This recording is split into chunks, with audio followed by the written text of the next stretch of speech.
Hi church, happy Father's Day. I hope you had a great weekend wherever it is you were or whatever it is you were doing and whoever you were with. I hope you had a great weekend this time. Those of you who were at church will have seen us doing the Bad Dad Joke Soak, which is a lot of fun. But also, as well as that, I was speaking in Sandhurst and in the Bracknell meetings. And so I've just got a few questions and a few thoughts to throw out there as you meet in your small groups and in your people that you're gathering with during the week to help you work this through and process it during the week.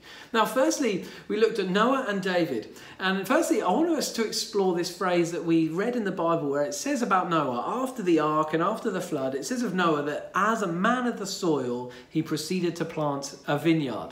Now, I'd love for you in your groups to be able to explore what this everyday, as Noah went back to his everyday of agriculture and working in the soil, what is your everyday? If somebody had to describe you as a man of something or a woman of something, what might they say about you? Maybe you could share this with the group, how you would view yourself in terms of what your everyday looks like. What is your mundane after the big mountaintop moments, the big adventures? What does it look like in your everyday?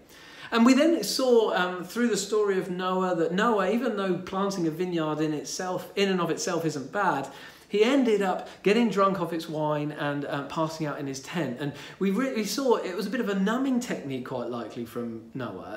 A technique to escape maybe something deeper that was going on in his heart, something that God wanted to do some deep work in him, and he was numbing it or avoiding it or using it as an escapism tool. And I'd love it if in your groups you could share a little bit about that. What might be some common numbing techniques or escapism things that you do or sometimes slip into when you're not in a healthy place? And maybe they are tied in to your everyday. They're tied into what your everyday standard daily life looks like. And then thirdly, if you've been able to be vulnerable like that and share, then that's fantastic. And maybe the third question you could do, the third thing you could do as you gather together is to look at Psalm 51. Psalm 51 is the poem that David wrote.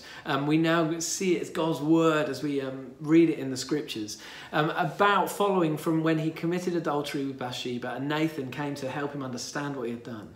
And we read from Psalm 51 the way that David was processing this and working it through in order that he might be renewed and restored. And so for me, I'd love for you in your groups to read through that passage, spend a bit of time in it, and maybe just talk about how this passage can help you in your daily life, in your sort of daily, everyday, mundane, sometimes the boring days. How might this poem help guide you into living the life that he has called you to do, that you are chosen and anointed for his purposes?